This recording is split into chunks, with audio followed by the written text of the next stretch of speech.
Welcome to Have More Babies.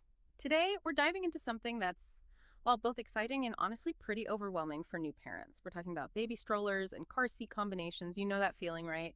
You walk into a store, maybe you're scrolling online, and there's just this endless sea of options. It can feel paralyzing. But don't worry, we've done some homework for you. We've taken a really close look at a detailed article from Omega Pediatrics. It pulls together top stroller picks, crucial safety guidelines, maintenance tips, the works, and compares car seat and stroller combos.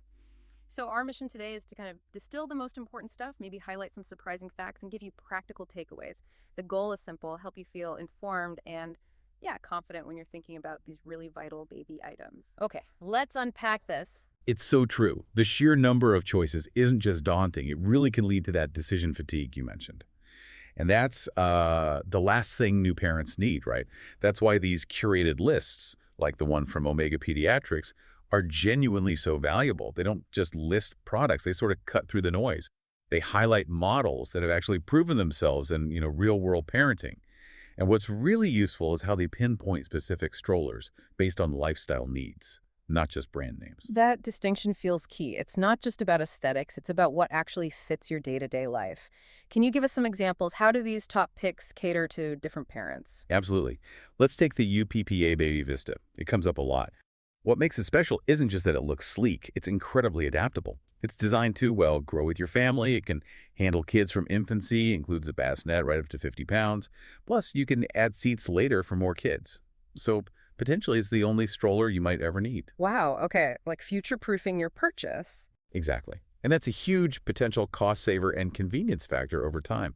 Plus, it has this massive storage basket, seriously useful adjustable handlebars, and a pretty simple one-step fold. Okay, so that covers adaptability. But what if you're, say, a more active family, maybe someone who likes hitting trails or jogging? Right. For that, the BOB Revolution Flex 3.0 is often highlighted. It's clearly built for adventure.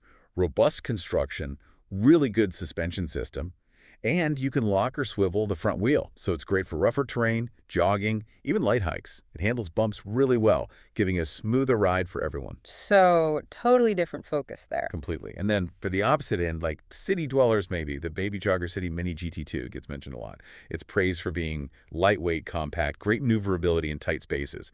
Easy to carry, easy to store, and it has that convenient one-hand fold, which is a lifesaver. And for families adding another little one, or maybe already juggling kids of different ages? Yeah, for them, something like the Juvie Caboose 2 ultralight graphite stands out.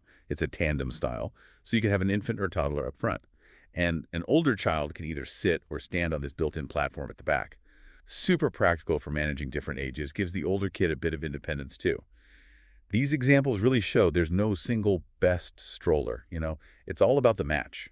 Matching the gear to your specific family life. That makes total sense. So, moving beyond specific models, when you're actually there, deciding, what are those core things, those universal factors every parent should be thinking about? The big question. Okay, first, critically, the age of your baby. Newborns absolutely need a stroller that reclines fully flat, or one that securely takes an infant car seat. That neck support is crucial. Then, your lifestyle. This is huge. Are you constantly running errands? Using public transport, a weekend jogger, love long park walks. Your daily routine really dictates the best type of stroller. A jogging stroller in a tiny cafe, not ideal. A tiny city stroller on a trail, also not ideal. And I imagine practical things like just how big and heavy it is are major considerations too. Oh, definitely. Size and weight. People often forget this until they're hoisting it into a car trunk day after day. A lighter, more compact stroller is, well, a lifesaver if you're in crowded places or using buses and trains. And linked to that is maneuverability. You want something that feels nimble, easy to steer, maybe even with one hand, because you will be juggling other things. Fighting with your stroller is just frustrating. And naturally, safety has to be top of mind with any baby gear. Paramount.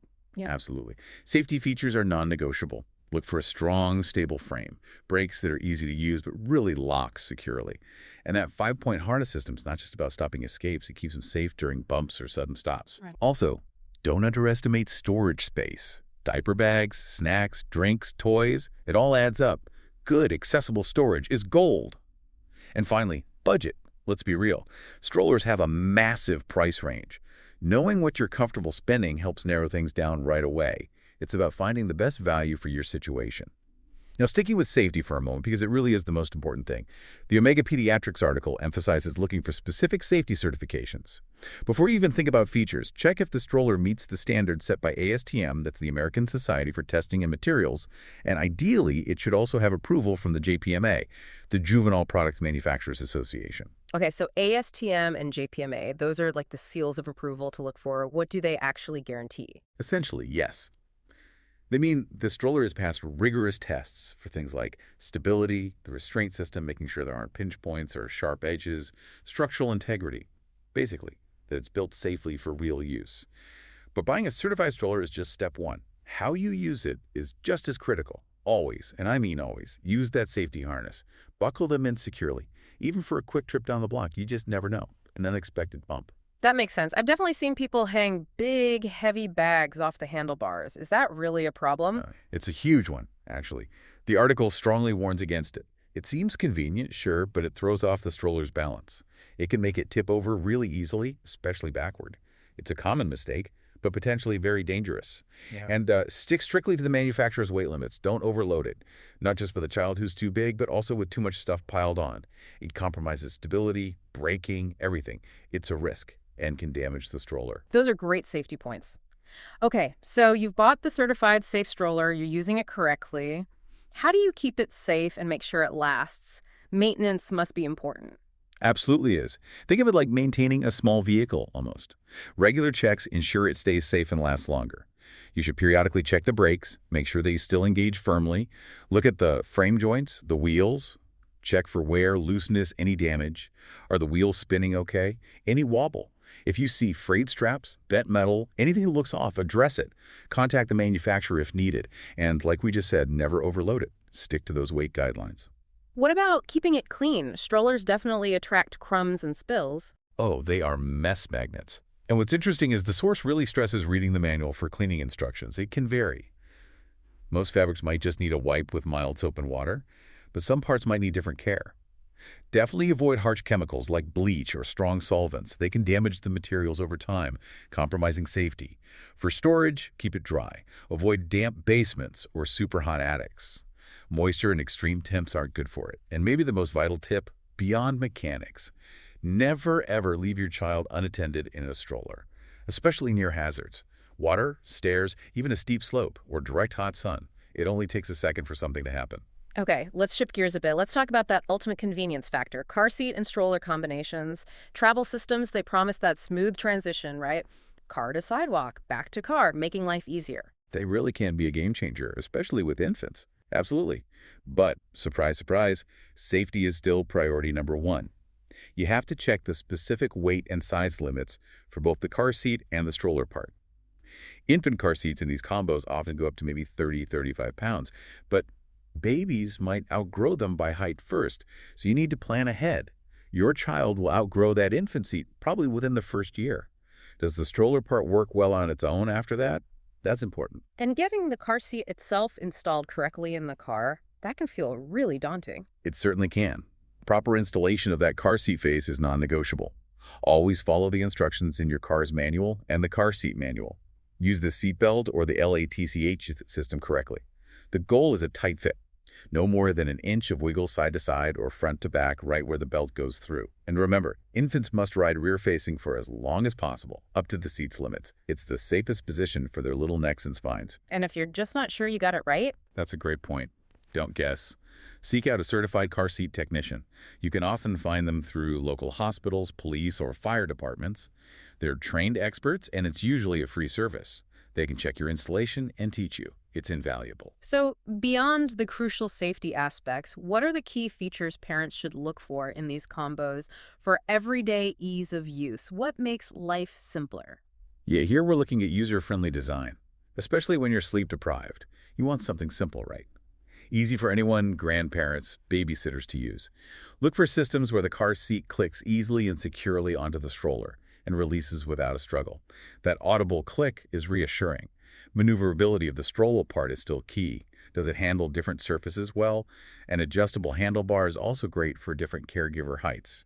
Saves your back. And the safety features specific to the combo itself, like on the stroller part. It's still vital. Reliable brakes, definitely. You need to trust them on hills or at crossings. A good UV canopy is important for sun protection, especially for tiny babies. And once the baby's big enough to sit directly in the stroller seat, it absolutely needs that 5-point harness. Finally, think about comfort and convenience.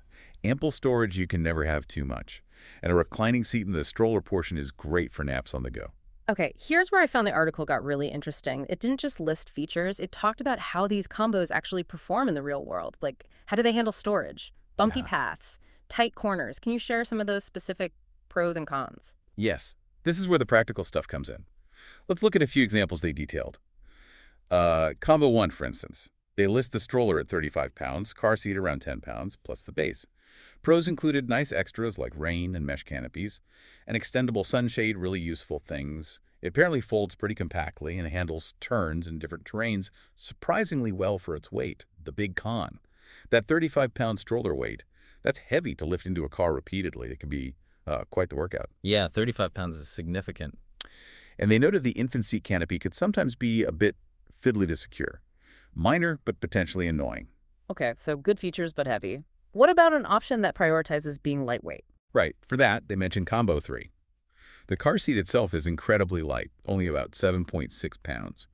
That makes it much easier to carry around, in and out of the car or house.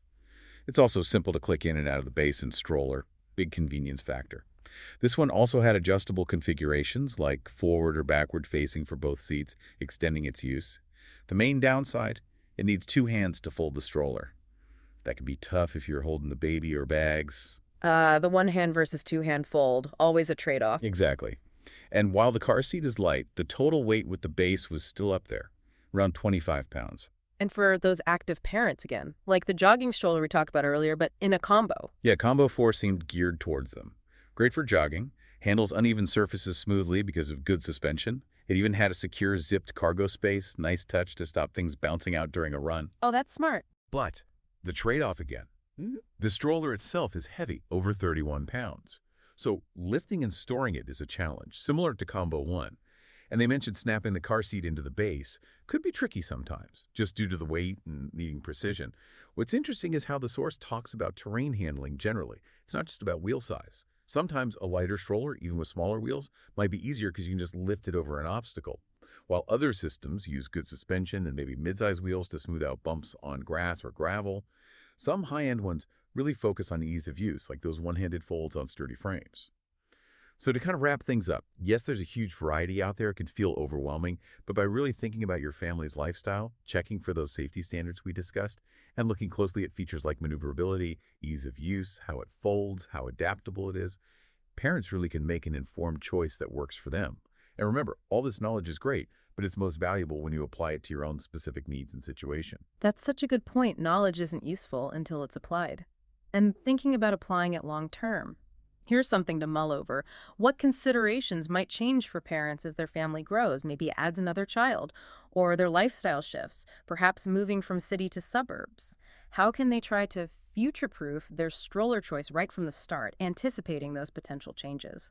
For much more detailed information on all of this, expert insights, and to explore services supporting new parents, please be sure to visit omegapediatrics.com. That's OMEGAPEDIATRICS.com. And if you found this conversation helpful today, we'd really appreciate if you'd like this video, subscribe to our channel for more chats like this, and maybe share it with other parents who could use the info. Thanks so much for joining us on Have More Babies. We look forward to our next deep dive with you.